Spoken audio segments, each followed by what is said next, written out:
Hello and welcome to another transcription training video. These are a series of short instructional videos which focus on some of the more confusing aspects of transcribing the Evergreen records. Today we will focus on what to do when one person on the ledger page has multiple burial plots. For this video, I will be using the Ledger Book 3 page found in your training materials folder. So to access this page, you will go to your volunteer folder. Inside that folder, you'll see the training materials folder, and you will double click on that to open it up. Inside there, you'll see the Ledger Book 3 folder. You will click on that to open it up.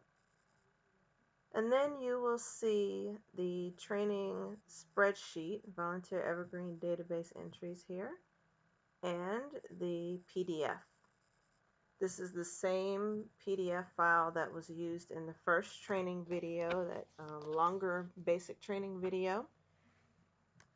We're just going to open up the spreadsheet here, and that should be a blank spreadsheet that opens up. Well, at least for me it will be. If you've already been working on a spreadsheet, you don't necessarily have to go through these steps to open a spreadsheet. You can just watch this video to learn how to handle that type of entry. Or if you prefer, you can type along with me. Okay, so this is a blank spreadsheet here. And then I'm also going to open up the PDF file. I'm going to enlarge that PDF file just a little bit here. And I'm going to pull it out of the screen and minimize it. I'm going to reshape this so it fills up about half of my screen here. And I'm going to do the same thing with the spreadsheet. I'm going to make that fit about half of my screen. That way I can see both things at once. And for the purpose of this video, since we're just focusing on that one instance of a person who has multiple burial plots, I'm not going to go through one by one and type in all the information. I'm just going to go straight to the section where we want to work. I'm going to scroll down here on our page, and I'm looking for Joseph Friend. Here we go, Joseph Lawrence Friend. You can kind of enlarge this a little bit in a second, but I just want you to see we have Joseph Lawrence Friend, 17, died at 711 State. Cause of death is acute, not sure how to say that, but this is maybe. And then you see here, I'm going to enlarge it. For the number of section, we have, enlarge one more time, W 1/2 101, and then we have E 1/2 99, and this is the letter Z. That is a cursive letter Z. So this is a prime example of someone who has two plots that are listed there. If you notice the ones around him, for example, here we have grave numbers, it's just one listing. Down here, again, grave numbers, one listing. Above, we have a plot, just one listing. So you can kind of compare and see how they look, okay? It'll be two things kind of written one on top of the other or side by side. Sometimes one may be in parentheses. There are a lot of different ways that it could be written. So this is not the only way.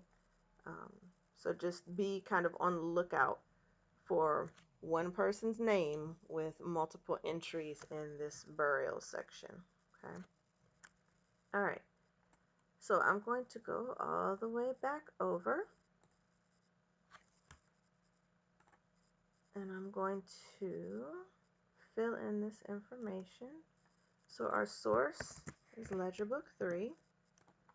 Our page is page 412.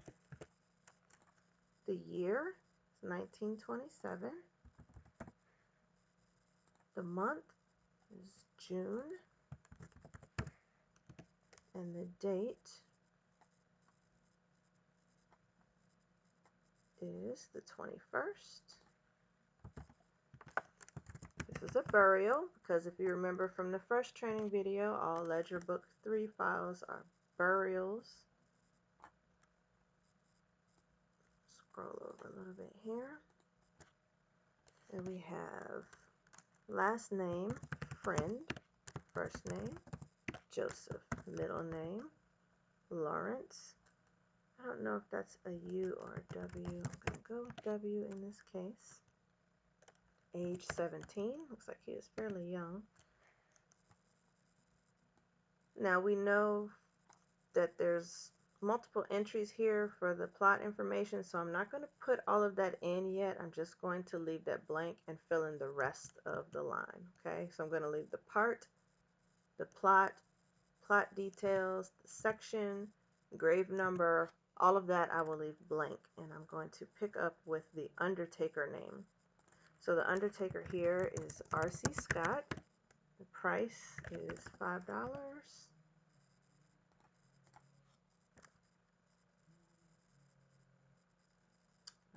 Format my column there. There, $5. Place of death, we have 711. State, we don't have a city or state. Cause of death, and then we have no next of kin. We'll skip all of that. And then do we have any notes for him? Well, we have new lot, so we'll type that in. And then we have a little name written above. It looks like Lucy Friend. So we're going to type Lucy Friend written above number of section on original document. You should remember this from the first training video, so it should be very familiar to you. Okay, so that's the basic information. Now I'm going to go all the way back to our burial information here. Because we have two things, we're going to break this into two listings. So the first thing is I'm going to copy this line, and then I'm going to go underneath, and I'm going to paste it. So now you can see we have duplicate information, and we will have two rows here for Joseph Lawrence Friend. You will have two rows. They should be identical rows. All the information should be identical. The only thing that will be different is the burial information. So for the first part, you see we have W1/2 101. So we're going to put West 1/2, because remember we always spell out that W and that E. Plot number is 101. Section number is Z. Okay. And then for the part, we have East 1/2. Again, plot number 99, section Z. Now I've had some people look at this and ask, well, there's only one section letter written there. There's only one Z. How do I know that that Z goes for both of those entries? How do I know that it's West 1/2 101Z and East 1/2 99Z?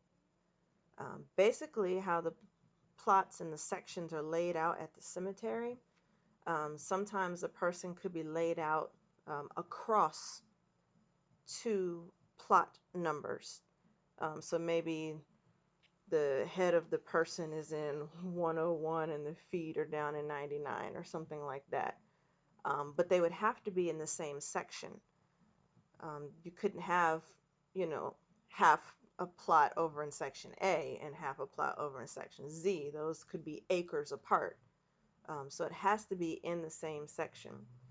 Whenever you see the information written like this and it just has the one letter there for the section information, you need to infer that that letter goes with both of those entries, not just one or the other.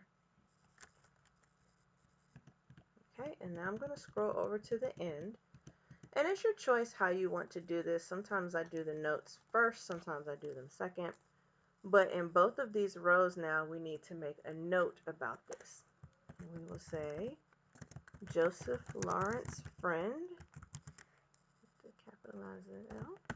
Joseph Lawrence Friend has 2 lots and 1 listing on the original document. West 1/2, 101, West 1/2, 101Z, and East 1/2, 99Z. Okay, again, so we have Joseph Lawrence Friend has 2 lots and 1 listing on the original document. West 1/2, 101Z, and East 1/2, 99Z. So when you put this information in on your own spreadsheet, the wording needs to be exactly the same. So make a note of that wording so that when you come up across something like this, you already know what to say. You don't have to like look back at the video and listen to it again. And then what we're going to do is copy this information here, and then I'm just going to paste it right in the end. And now you can see those 2 lines are identical. Information is exactly the same. And that is how we handle one person who has multiple burial plots. And if, Joseph Lawrence only had 2, maybe there were 3 listed or 4 listed or 5 listed. However many you see listed, you will need to make a row for each one. And they will all be identical other than the burial information. The burial information will be the only thing that is different. All right, I hope that makes sense. I hope that you understand it.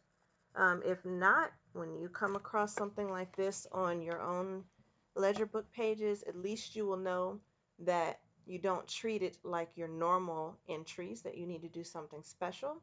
If you get stuck, you can always email the Family Services Coordinator. They will help you work through the process. You can also leave a comment in your spreadsheet. Remember, you can right click and then do comment and type in whatever you need to type in, and that comment will go directly to the Family Services Coordinator, and they will reply in the spreadsheet and tell you how to complete that entry. All right, thank you for tuning in. I'm hoping that this video was helpful to you. Be on the lookout for other videos coming up. They will all be very short videos, and hopefully they will answer any of the questions you have on some of the more challenging issues you will face with transcription. Thank you all for volunteering with the Enrichmond Foundation and helping the families at the Evergreen and East End cemeteries.